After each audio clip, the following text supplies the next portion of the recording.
All right, boom. Ha, hilarious. Uh, the countdown to 2025 March Madness number 3, third edition, February 24th, 2025. You heard the date like an hour ago. Let's give it to you again. That's what I think.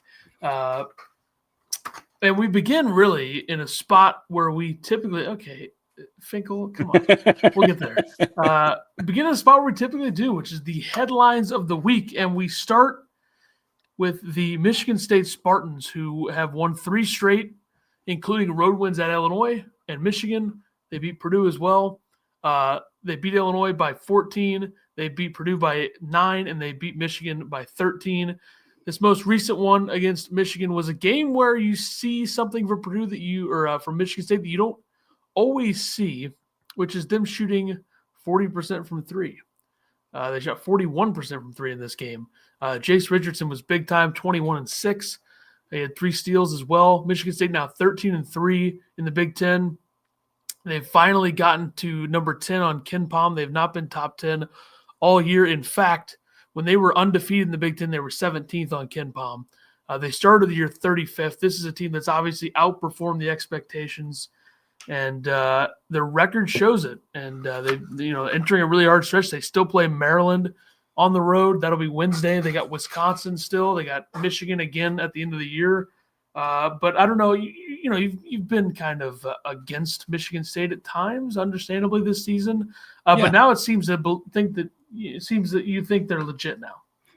Yeah, I mean they had that skid that some teams have had going to the West Coast. And lost to Indiana doesn't look good, but they picked it right back up and won 3 really good games. They seem to be playing their best basketball right now. So they may be I might be picking them to go down here soon, though. So who knows? Interesting. Next up to discuss is St. John's, who beat UConn yesterday. St. John's now 24-4 on the year. They are 15-2 in the conference. They have their next 2 games. They can get to 17-2. They got Butler and then Seton Hall, and they finish the year at Marquette. Just a really, really good year it's been for Rick Pitino at St. John's. Defensively, they're elite. Yesterday, they were making a bunch of shots. They scored 80-plus last 2 games. And R.J. Luis, I thought, was horrendous yesterday offensively. I mean, he was 4 for 18 from the field. He went 1 for 12 from 2, but they got contributions from other starters. I mean, Ejiofor with 18 and 9 with 6 assists. You had Davon Smith with 12, 7, and 8. He's just a hound defensively as well. Kadari Richmond had 18 points. And they shot 42% from 3, which is not something they normally do. And UConn got off to a horrible start shooting. That's why they were down 18 at the half. And St. John's finished the job. They sweep UConn. The St. John's team is really good. I worry about them a little bit in the tournament, just stylistically, but they have the toughness and the defense, I think, to win games in March. And that should be an obvious statement. But it is important to note that St. John's hasn't been this good in a very long time. And it didn't take long for Rick Pitino to figure things out. I mean, their best finish in the Big East under Mike Anderson was 10-9. Their best finish under Chris Mullen was 8-10. Steve Lavin, his best finish in the Big East there was 12-6, and that was in his first year, which was 2011 season. And then you look, you keep going through the list, and it just gets worse and worse. Norm Roberts, who's obviously Bill Self's top guy at Kansas now on the staff, his best season in the Big East was 7-9. You go back to Kevin Clark, his one season there in 2004 was 1-15 in the conference. Mike Jarvis went 14-4 in his first year in 1999. It's just they've been bad, and I know Fran had a good year there in 98. They went 13-5 in the conference, but it's year 2 for Rick Pitino, and they're 15-2 in the conference. And it looks like this is their best team in 40 years almost, I would say. I don't know if people consider the 84 team better than the 91 team, but St. John's is good. Yeah, it's been impressive what Pitino's been able to do. Did it at Iona. I just saw Iona's like 14-15 or something this year. So they've, fallen apart, and he just continues to just be a really good coach, you know, regardless of, how he gets players to come. But Well, he doesn't go into high school with players, right. which he's been discussing his philosophy of that recently. But Yes. I mean, being old is the way to do it, and they're a pretty old team. So, and using the NIL, smart. Auburn and Duke, they continue to roll. Not much to say. I mean, we just discussed Duke for a while, and we know Auburn, 25-2 now. These are the top two efficiency offenses in the country. They can both guard as well. Auburn's two losses on the year are against Duke, who's number 1 on KenPom, and Florida, who's number 4. So that'll play. And they have the two best players in the country. Auburn and Duke, head and shoulders in their own tier above everybody else. Purdue and Illinois have hit a bit of a wall in the Big Ten. I don't think there's any denying that. Purdue's dropped 4 straight. They got slaughtered in the second half yesterday against Indiana. And Illinois dropped 3 straight and is coming off a game where they got physically murdered by Duke at MSG. So I still think both Purdue and Illinois can get to the second weekend, but I think the confidence in that happening is dwindling probably for both teams, especially Illinois, obviously. Yeah. Purdue's got to figure out another guy that can score on that team when Smith or Lawyer or TKR's having a bad game. Illinois just needs to figure out how to actually shoot the basketball, which it'll go a long way. Yeah, they haven't been able to do because they're going to keep shooting it, as we know, being Illinois fans. So, yeah. By the way, BYU is the team to discuss. They have won 4 in a row. A huge week for them last week. They won. They destroyed Kansas by 34 points at home. Kansas dropping out of the AP top 25, by the way, for the first time since 2021. 1,700 days or something like that. Crazy. And then there was a pretty bad foul call late that went against Arizona, but BYU won the game by 1 on the road. BYU first year for Kevin Young. Their offense is really good. They shoot 37% from 3. They're top 5 in 2-point percentage. They're 10-6 in the Big 12 now. And I would argue that, Yegor has been coming on a little bit in the last, month. This month of February, he's been pretty good. He kind of hit a wall there for a little bit. But if he can start to figure it out, his shot has been tough. He's shooting 27% from 3. But if he can figure it out, that's about as talented of a freshman as there is in the country. So if he can figure it out, that would go a long way for them. But I like BYU a lot. I think their offense will play.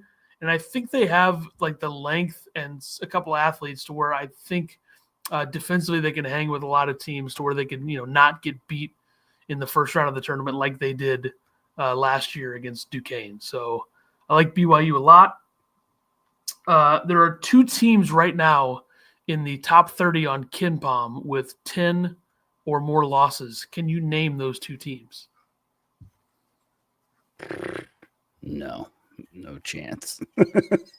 Which team do you root for? Illinois. Yeah, they're 25th. And then the other one is 30th. And they are in the Big 12. They are 16 and 11. Baylor. Yeah.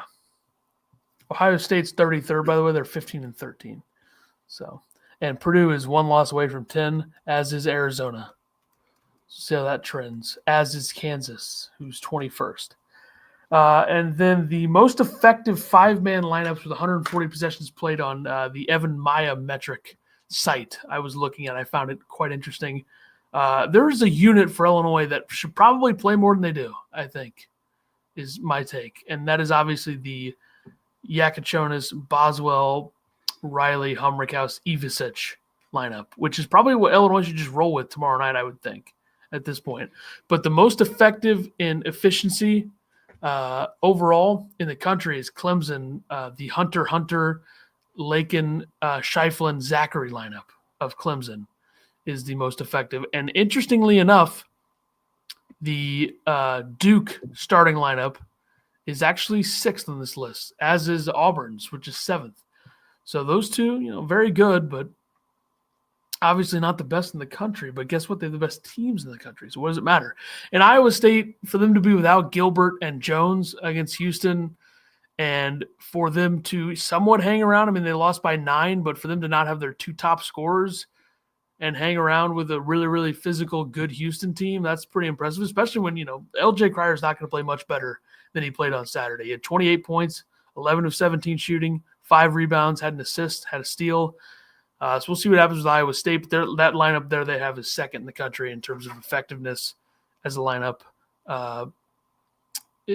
Finkel, watch it. I'll start talking about this. He knows this is a professional.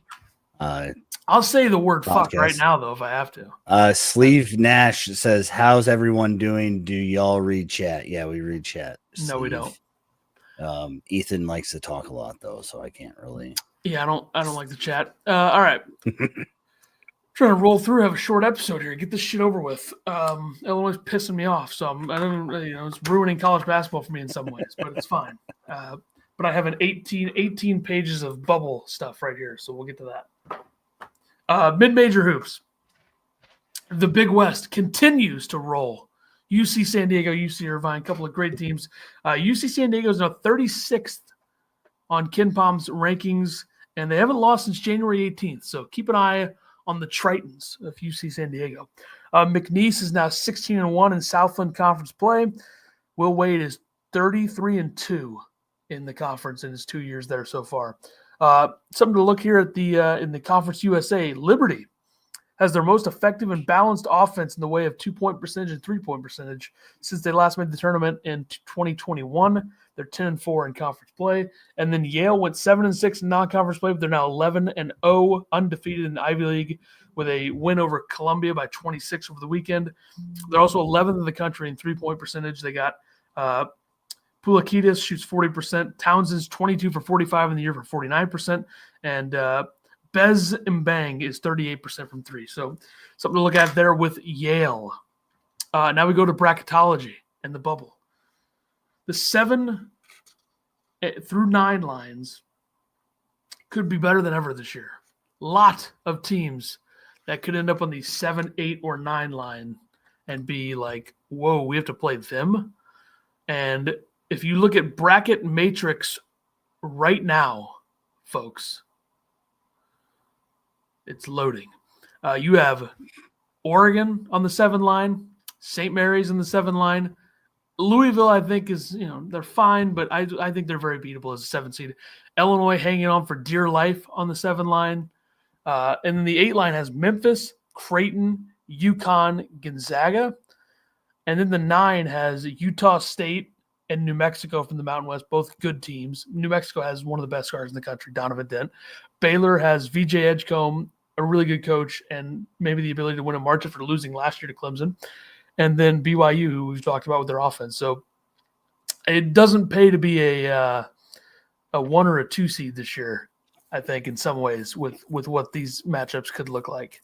I think the 10 line's a little weaker, which will help the 7, but it's certainly something to keep an eye on. I don't know if you have any thoughts on the 7, 8, and 9 line.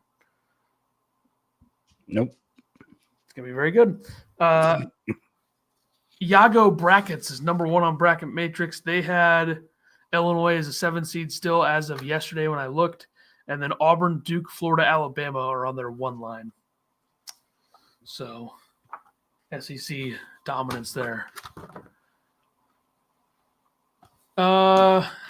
First of all, rude. I would say you should watch UC San Diego, and you should watch all the teams that I mentioned. And then also, given Brad's proclivities, if that's the word, any Missouri Valley team, like you watch Bradley. Bradley's got a bunch of shooters. I wouldn't be surprised if Brad finds Bradley's best shooter and is like, I want this guy. Missouri Valley, he likes that. So, I mean, obviously worked out with Damask in that conference. Humbrick House, it's a different discussion, but you should also just watch the teams because they're good. Like UC San Diego is a good basketball team. I don't know why it's hard for people to understand. All right, let's look at the bubble. So, this is ESPN. This is an article from Neil Payne from today. He writes about sports using data and analytics. Previously, he was sports editor at 538. What's that? Some liberal hellhole, probably. All right. Auto bids available, 31 teams. At-large bids available, 37. They have 30 locks, 8 teams that should be in, and 22 teams with work to do. So in the SEC right now, your locks, which are 95% or better chance to make the tournament, Auburn, Tennessee, Alabama, Florida, Texas A&M, Mississippi State, Kentucky, Missouri, Ole Miss. Teams with work to do, Vanderbilt. They have a game on Wednesday against Texas A&M. Oklahoma has more to do. Texas has more to do. This is ESPN Plus exclusive, by the way, so not going to get this anywhere else other than here in ESPN Plus. Arkansas has work to do. Georgia has work to do. There are no teams on the outside looking in. So if you go based on, okay, if they have a 50% or better chance right now to make it, we'll put them in. Texas, Oklahoma, Vanderbilt are the 3 teams that would be on that list for the SEC. All right, the Big Ten locks: Michigan State, Michigan, Wisconsin, Oregon, Purdue, Maryland, UCLA. Now they have Illinois 94% right now. So Illinois, not a lock, but a team that should be in. This is their quote on Illinois. Sitting at 99% ESPN Analytics tournament forecast when we launched Bubble Watch for 2024-25, it didn't seem like the Illini would be in much danger of missing the tourney earlier this season. And in a certain sense, they still aren't.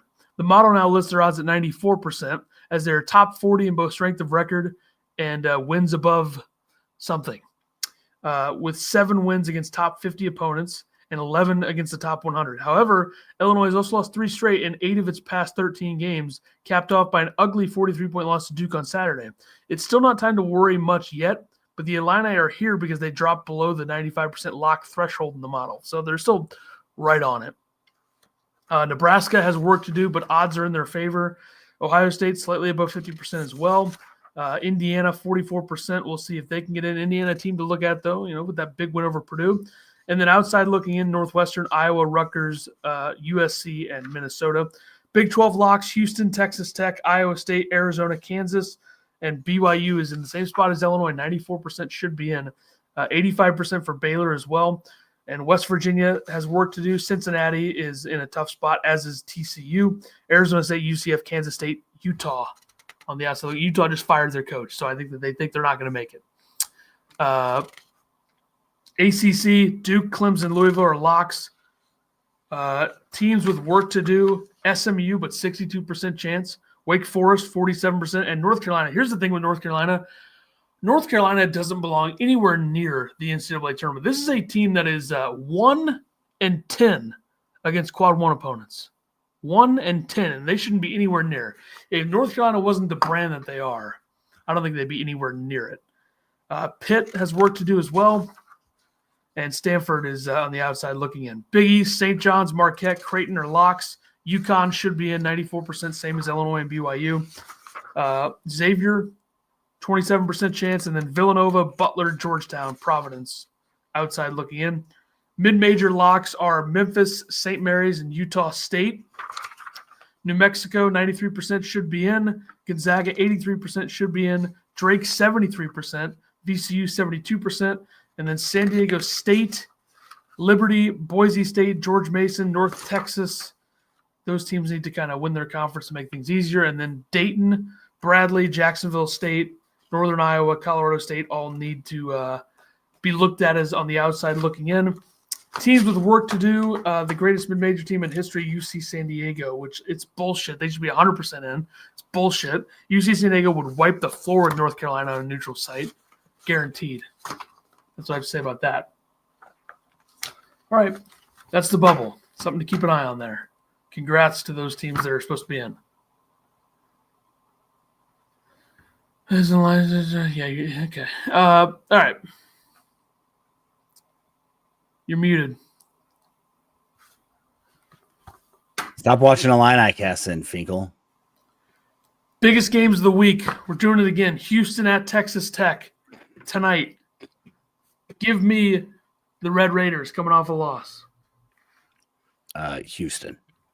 What a stupid pick. Michigan at Nebraska tonight. Give me Michigan to bounce back on the road. Although it's going to be close, I think. I agree. Michigan's winning that game. Tomorrow night, Baylor at Cincinnati. Cincinnati, a team that early in the season, this was a top 10 team in the metrics, and they've completely fallen off a cliff. On the outside looking into the tournament, obviously, Baylor, a team that needs to win some ball games, though. Give me Baylor. Talent wins out. Yeah, Baylor. Sure. Gonzaga at Santa Clara. Gonzaga losing to St. Mary's on Saturday night. Both these teams are interesting, no doubt, but I think Gonzaga gets it done. I'll take Santa Clara at home. Yeah. What's up, Jace133? You hate Gonzaga. I get it. Florida at Georgia. So I got an upset pick, and I'm sticking to it. I'm taking Georgia.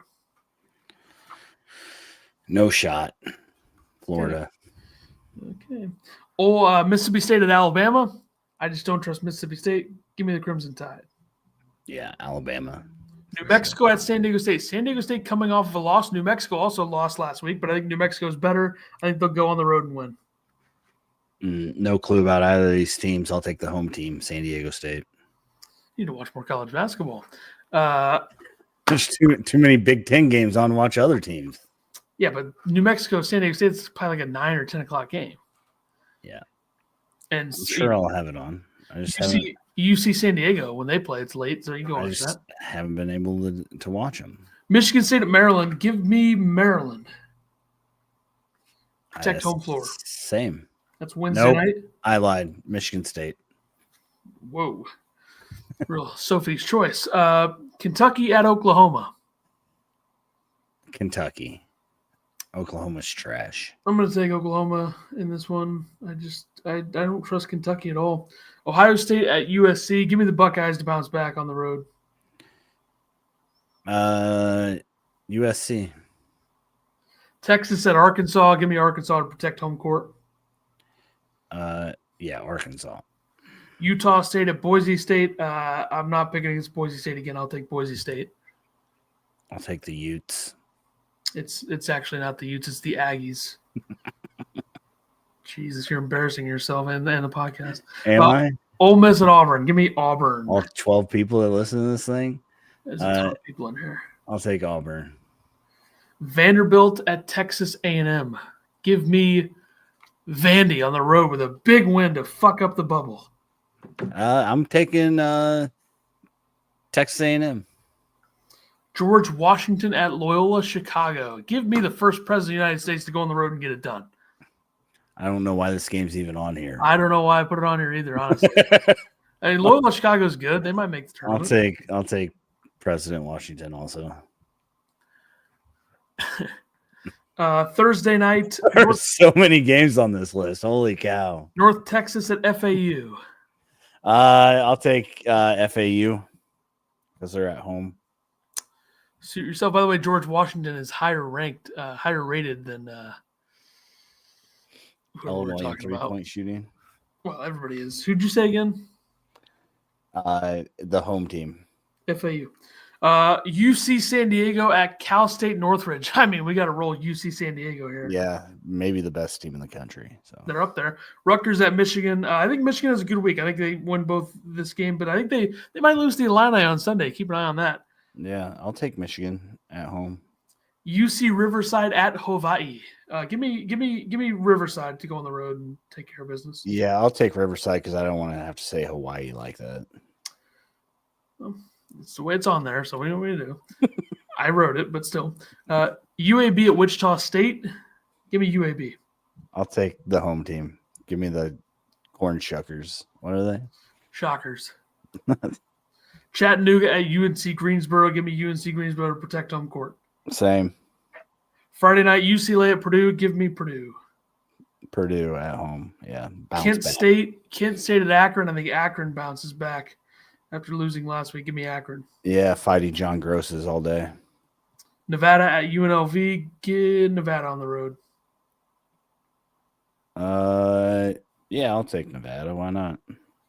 Saturday, Auburn at Kentucky. Give me Kentucky at home to shock the country. I'm taking Kentucky also in this game.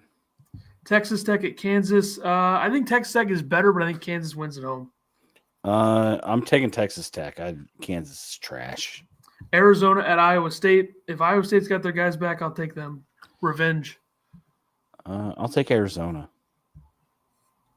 Alabama at Tennessee. I'm taking Alabama to go on the road and shoot the lights out.